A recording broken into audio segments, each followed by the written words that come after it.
मीमांसा संस्कृत क्लासेस में आपका सभी का स्वागत है।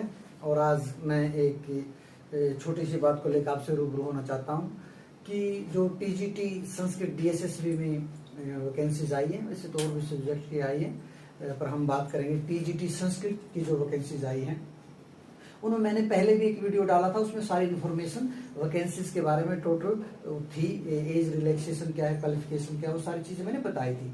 उसमें थोड़ी सी एक चीज और है कि जो वीडियो है उन लेडीज के लिए उसमें एज रिलैक्सेशन दिया हुआ है, अप टू 35 ईयर्स ऐसा करके वहां दे रखा है। तो मेरे ख्याल से वहां पर 3 साल का उनको एज रिलैक्सेशन वहां पर मिल रहा है। फिर मेरे पास काफी फोन कॉल्स आती है, चूंकि हम इसी फील्ड से हैं तो संस्कृत से रिलेटेड होने के कारण स्टूडेंट्स पूछते हैं कि जी इसका सिलेबस क्या रहेगा। सिलेबस एक बहुत बड़ा इशू है।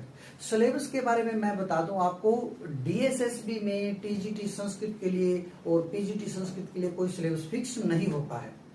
इसमें जितना भी आपका व्यावहारिक ग्रंथ हैं या यूनिवर्सिटीज में अलग अलग लगे हुए हैं वो सारे के सारे आपको करने पड़ेंगे, उससे अतिरिक्त भी आपको जाना पड़ेगा।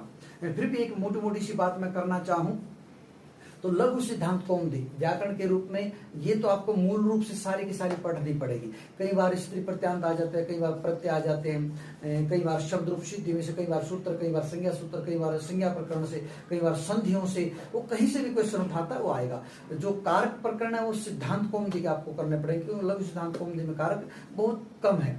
उसके अतिरिक्त जो सामान्य व्याकरण है, सनंद लुगंत प्रक्रिया है, ये प्रत्यय कैसे लगते हैं, वाच्य परिवर्तन है, शब्द रूप है, धातु रूप है, ठीक ना, आपका अनुवाद है, कोई अनुवाद दे देगा कि इसका में खालिस्तान में क्या आएगा, तो इन सब प्रक्रियाओं से आपको गुजरना होगा। फिर व्याकरण से संबंधित जितने अन्य ग्रंथ है उनका सामान्य परिचय आपको पता होना चाहिए। उसके रचयिता पूछ सकता है, उसमें ये बात कैसे कही है, इस तरह के पूछे जा सकते हैं। तो ये तो व्याकरण का आपका हुआ। फिर आ जाइए दर्शन पे।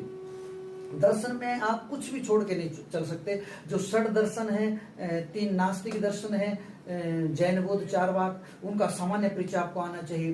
जो दर्शनों का है, षड दर्शन का सामान्य परिचय वो आपको पता होना चाहिए। उनपे जो प्रकरण ग्रंथ है, चाहे तर्क संग्रह, तर्क भाषा, अर्थ संग्रह, वेदांत शास्त्र, संख्या कारिका, जितने भी है, योग दर्शन मूल है, वो सारे के सारे पे आपका आधिपत्य होना चाहिए। और वो मैं फिर बताता हूँ, उस समय चला गया है जब वो क्वेश्चन ऐसे पूछ लिया करता था कि ऊपर से पूरी मूल बुक पढ़ी होगी तो आपका आंसर जाएगा सही, नहीं तो नहीं जाएगा, है ना। फिर छंद है, अलंकार है, वैदिक साहित्य में सूक्त हैं, सूक्तों के बीच में से आजकल क्वेश्चन उठाता है कि ये लाइन किस सूक्त में लिखी गई है, उनका विशेषण पूछ लेता है, कौन सा उपनिषद किसका है, किस में वेद में कितने मंत्र, उसके ऋषि हो, ऋत्विक, ठीक है, सब चीजें, मतलब पूरे का पूरा ये एक व्याख्यान है वैदिक साहित्य से संबंधित। और भी जितना सामान्य ज्ञान है वहां से वो क्वेश्चन खूब पूछता है। फिर साहित्य में जितने भी इंपॉर्टेंट ग्रंथ है सब का सब आप करोगे, उसके अतिरिक्त भी जाओगे। जैसे पिछले अभी पीजीटी में आपके जो क्वेश्चन थे प्रतिमा नाटक से आ गए थे। प्रतिमा नाटक से 5-6 क्वेश्चन उठा लिए थे। जो पीजीटी संस्कृत का था उसमें आपका ग्रंथ था वासव दत्ता, उससे 5-6 क्वेश्चन इससे आपके नैषधीय चरितम से आ गए थे। तो आप ये नहीं कह सकते, क्या पता वो 2 ही ग्रंथ उठा ले और बाय चांस आपने 2 ग्रंथ वो नहीं पढ़े तो गए काम से। तो साहित्य में आपको बहुत बहुत रोड जाना पड़ेगा। उसके बाद आपका शिक्षण अभिरुचि है, शिक्षण अभिरुचि में कहीं इंपॉर्टेंट चीजें मिला के की जा सकती है, ठीक ना। फिर आपका छंद है, अलंकार है, संस्कृत का और सामान्य परिचय है, ठीक ना। तो सब चीजों से कोई चीज अछूती आप नहीं रख सकते। तो आप अब क्या बताएं सिलेबस इसका कि क्या चीज ना करें। जितना भी आप मैक्सिमम पेपर तक कर सकते हैं पूरे का पूरा आप कीजिएगा। फिर बात आती है कि जी फर्स्ट पेपर के बारे में मैं आपको जानकारी दे दूं। हिंदी इंग्लिश सामान्य पोर्शन आते हैं, ज्यादा मुश्किल करके वो नहीं पूछता। मैथ रीजनिंग दोनों भी ठीक ठीक आते हैं, पर मैथमेटिक्स का जो मैंने देखा है कई बार बड़े मुश्किल होते हैं। जो मैथ्स के टीचर होते हैं उनको भी काफी समय लग जाता है निकालने में, ठीक है, और उसमें भी 2-4 गलत मिल जाते हैं। तो मैथ्स का थोड़ा स्टैंडर्ड ये रखता है, कैसे रखता है मुझे पता नहीं, भाई दूसरे सब्जेक्ट में मैथ्स तो आसान आना चाहिए, ठीक है। जीके आपका जो है वो डेली आप प्रतिदिन अखबार पढ़ते रहिए, प्रतिदिन कुछ एक ऐसा शेड्यूल बना लीजिए कि आज हमें इसके बारे में पढ़ना, इसके बारे में पढ़ना, तो 4-5 टॉपिक है, ठीक है ना, उस तरीके से वो बातें कीजिए, वो भी आपका हो जाएगा। तो 20-20 नंबर के ये भी आपको तैयार कराए जाते हैं। तो संस्कृत में इतना सिलेबस आप पढ़ोगे। रही बात मेरी, मैं संस्कृत भाषा के प्रचार प्रसार के लिए बिल्कुल दृढ़ संकल्प और कटिबद्ध हूं और 10-12 साल से इस फील्ड में काम कर रहा हूं। तो जो भी स्टूडेंट्स मुझे सेवा का मौका देंगे, ठीक है ना, मैं 100% उनकी आशा अपेक्षाओं पे खरा उतरूंगा। कैसे होगा हमारा सिस्टम मैं बता देता हूं। ऐप पे आप ऐप डाउनलोड करोगे, उस पे आपको लाइव क्लास मिलेगी। वो लाइव क्लास रिकॉर्ड भी हो जाती है ऐप पर ही, बाहर रिकॉर्ड नहीं कर सकते या नहीं हो सकती, ऐप पर ही रिकॉर्ड भी हो जाएगी और वहीं से आप उसको फिर अगले दिन 10 दिन 20 दिन बाद आप देख सकते हो।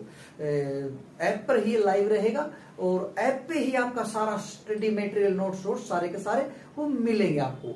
और दूसरी बात मैं बता दूं, जैसे मेरे पास कई स्टूडेंट्स के ये भी फोन आते हैं कि जी हमें गाइड कीजिए, नोट्स लें या कहीं से रिकॉर्डेड वीडियो लें, ठीक है ना। मैं आपको एक छोटे से उदाहरण से बताता हूं।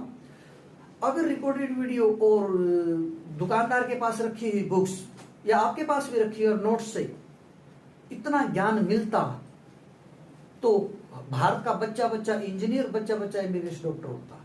क्योंकि ये तो वीडियो तो कहीं से भी सुना जा सकता है कि तो क्यों इन कोचिंग सेंटरों में बच्चे एलन जैसे सेंटर में कोटा जाके या और दूसरे शहरों में जाके इतनी मेहनत क्यों करते हैं?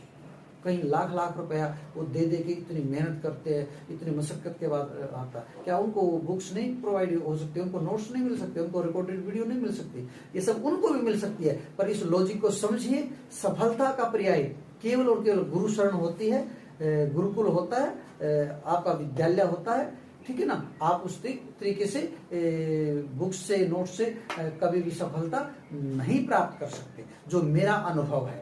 तो इसलिए आप केवल और केवल अपने अध्ययन को लाइव बनाइए, डेली बनाइए, अधिक से अधिक मेहनत कीजिए और आगे बढ़िए, ठीक है ना। पढ़ेगा इंडिया तभी तो बढ़ेगा इंडिया।